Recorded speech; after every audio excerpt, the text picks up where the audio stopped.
Hello and welcome to this impromptu little sketch video. The purpose of this video was to test the recording capabilities of my iPhone 4 and some screen recording software known as Reflector 2. Now this is my first attempt using the iPhone 4 and this software, and I've noticed there's a couple of issues to be resolved. First, there's inconsistent lighting, there's the cursor on the screen, and as you'll see in a moment, there is the autofocus yellow box pop-up from the iPhone 4. I'll look at addressing these in future videos, but for now I just wanted to demonstrate how quick and easy it is to draw something from your imagination. In this case, I wanted to draw a bird. So I started off by loosely sketching the overall shape. Then I start to refine the lines that I feel more comfortable with by going over them again with the pencil. In this case, it's a cheap HB office pencil, and as you'll notice throughout the video, I'm using a somewhat loose grip towards the end of the pencil, and then for more confident or tighter lines, I grip closer to the point. You'll also notice that I spin the pencil as I draw in order to keep a sharp edge, which gives me those sharper, finer details.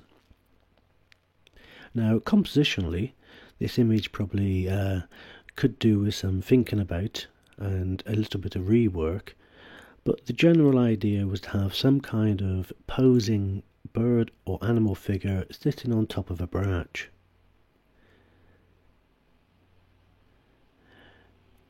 Now, as you'll see a little bit later on, there's quite a few different textures we can achieve using the pencil by taking advantage of light and dark areas. You will notice on the bark of the tree, for instance, that I use a lot of interlocking lines. These are just short dashes which suggest the texture of the bark without having to go in and draw every little nook and cranny.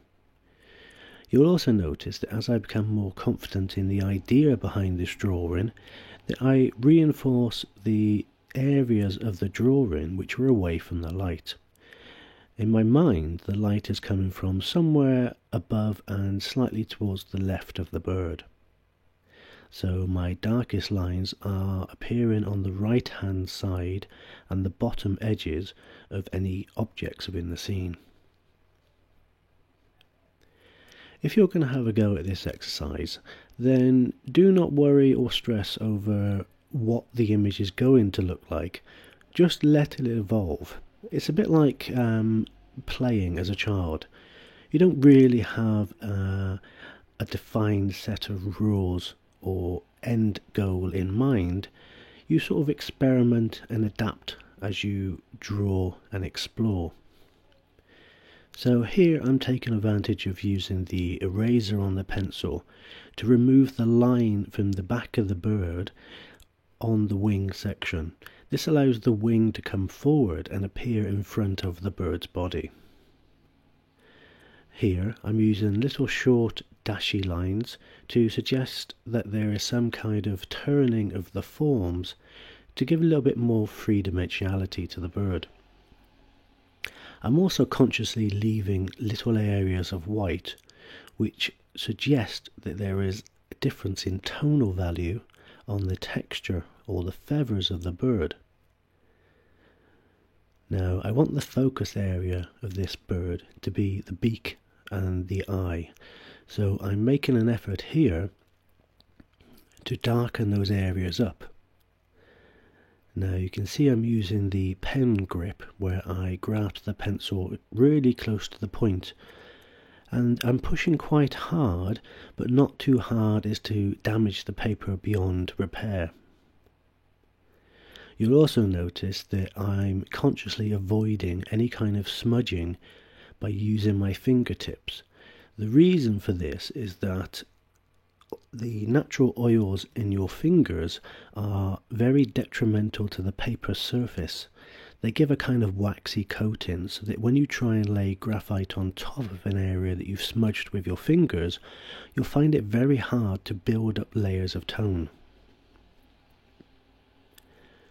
Now, as mentioned again, I wasn't really paying attention to the video quality at this point, so you'll notice that my shadow from my head kind of covers up the image at points.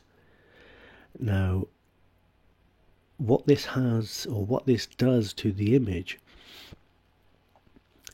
is it neutralizes or equalizes some of the tonal values. So whilst in reality the tips of the wings are actually a lot darker than they're appearing here, when the light comes back onto the page, you'll see that there's a greater tonal range. Now, if you've watched any of my other videos, you'll know that I try to work with 5 tonal values. I have a near white value, a near black value, and 3 medium values in between. The reason for doing this simplified approach is that our brains understand images better when we can spot simplified shapes or forms within our objects. And using this stylized way of drawing is a very effective and quick way to capture an idea. Now, if I wanted to take this to a full rendering, I could either trace this image onto a new sheet of paper, or I could scan this into the computer and then work in Photoshop, or indeed I could use this as a thumbnail sketch for further ideas. I really suggest that you have a go at doing this. Start without any preconceived ideas of what the end picture is going to look like, and just let it evolve.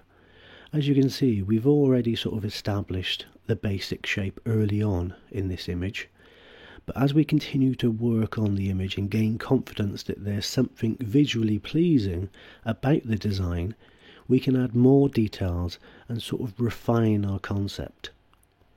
Now, there's absolutely nothing stopping you erasing the whole head or the whole tail or even the whole bird if you want to, and redrawing a new design.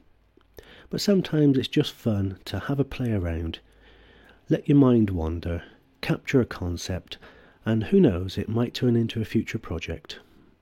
So I hope you enjoyed this video. Again, I apologise for some of the production value, but I hope you found it useful. Thanks a lot, and bye bye.